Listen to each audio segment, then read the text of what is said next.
Chapter 4, Part 4, A Simple Way to Make a Good First Impression.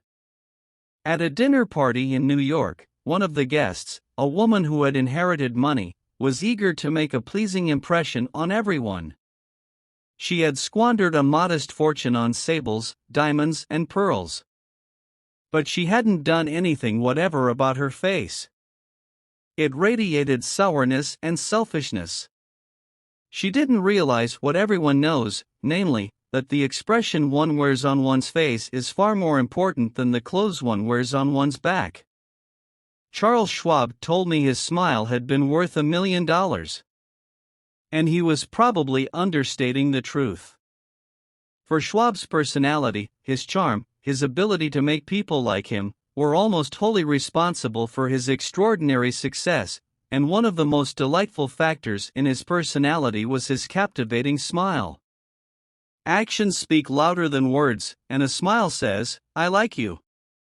You make me happy. I am glad to see you." That is why dogs make such a hit. They are so glad to see us that they almost jump out of their skins.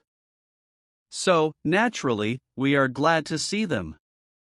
A baby's smile has the same effect. Have you ever been in a doctor's waiting room and looked around at all the glum faces waiting impatiently to be seen?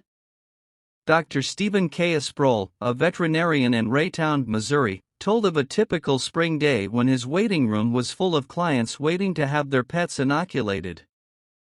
No one was talking to anyone else, and all were probably thinking of a dozen other things they would rather be doing than wasting time sitting in that office. He told one of our classes, there were 6 or 7 clients waiting when a young woman came in with a 9-month-old baby and a kitten. As luck would have it, she sat down next to a gentleman who was more than a little distraught about the long wait for service. The next thing he knew, the baby just looked up at him with that great big smile that is so characteristic of babies. What did that gentleman do? Just what you and I would do, of course. He smiled back at the baby.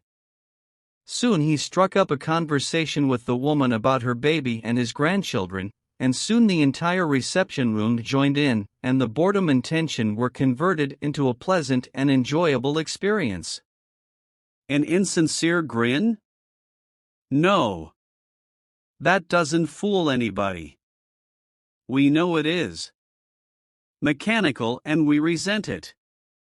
I am talking about a real smile, a heartwarming smile, a smile that comes from within, the kind of smile that will bring a good price in the marketplace.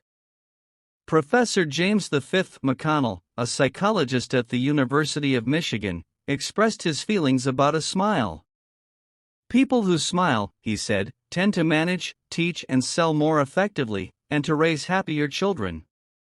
There's far more information in a smile than a frown. That's why encouragement is a much more effective teaching device than punishment.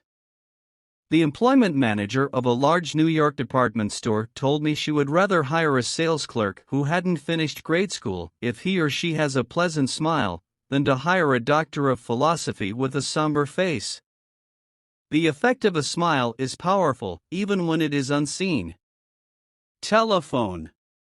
Companies throughout the United States have a program called Phone Power, which is offered to employees who use the telephone for selling their services or products.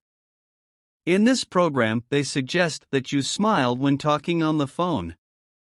Your smile comes through in your voice. Robert Cryer, manager of a computer department for a Cincinnati, Ohio, company, told how he had successfully found the right applicant for a hard-to-fill position. I was desperately trying to recruit a PhD in computer science for my department. I finally located a young man with ideal qualification who was about to be graduated from Purdue University. After several phone conversations, I learned that he had several offers from other companies, many of them larger and better known than mine. I was delighted when he accepted my offer. After he started on the job, I asked him why he had chosen us over the others.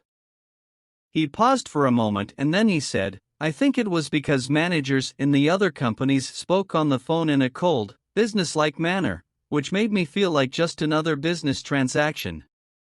Your voice sounded as if you were glad to hear from me, that you really wanted me to be part of your organization. You can be assured, I am still answering my phone with a smile. The chairman of the board of directors of one of the largest rubber companies in the United States told me that, according to his observations, people rarely succeed at anything unless they have fun doing it. This industrial leader doesn't put much faith in the old adage that hard work alone is the magic key that will unlock the door to our desires. I have known people, he said, who succeeded because they had a rip-roaring good time conducting their business. Later, I saw those people change as the fun became work. The business had grown dull. They lost all joy in it, and they failed. You must have a good time meeting people if you expect them to have a good time meeting you. I have asked thousands of business people to smile at someone every hour of the day for a week and then come to class and talk about the results. How did it work? Let's see. Here is a letter from William B. Steinhardt, a New York stockbroker. His case isn't isolated. In fact, it is typical of hundreds of cases. I have been married for over 18 years, wrote Mr. Steinhardt, and in all that time I seldom smiled at my wife or spoke 24 words to her from the time I got up until I was ready to leave for business. I was one of the worst grouches who ever walked down Broadway. When you asked me to make a talk about my experience with smiles, I thought I would try it for a week.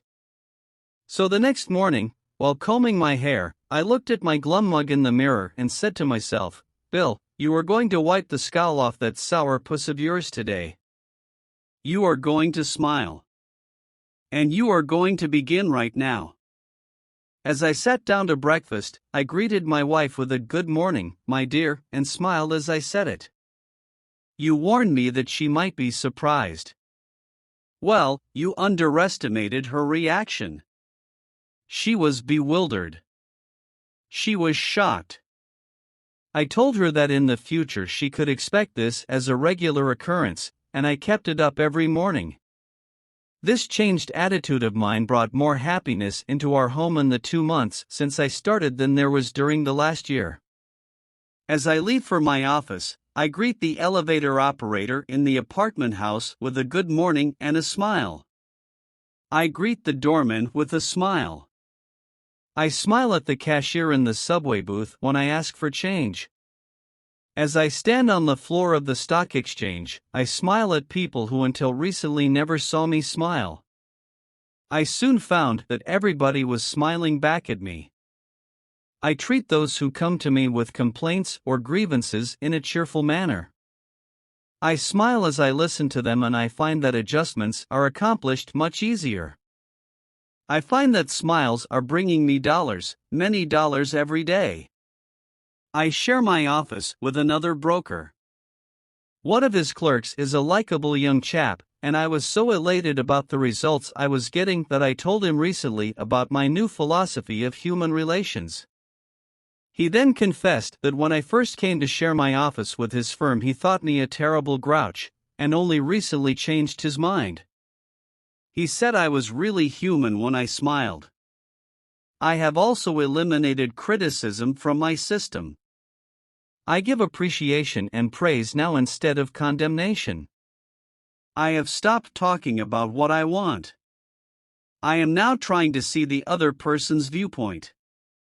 And these things have literally revolutionized my life. I am a totally different man, a happier man, a richer man, richer in friendships and happiness, the only things that matter much after all. You don't feel like smiling? Then what? 2 things. First, force yourself to smile. If you are alone, force yourself to whistle or hum a tune or sing. Act as if you were already happy, and that will tend to make you happy. Here is the way the psychologist and philosopher William James put it. Action seems to follow feeling, but really action and feeling go together, and by regulating the action, which is under the more direct control of the will, we can indirectly regulate the feeling, which is not. Thus, the sovereign voluntary path to cheerfulness, if our cheerfulness be lost, is to sit up cheerfully and to act and speak as if cheerfulness were already there.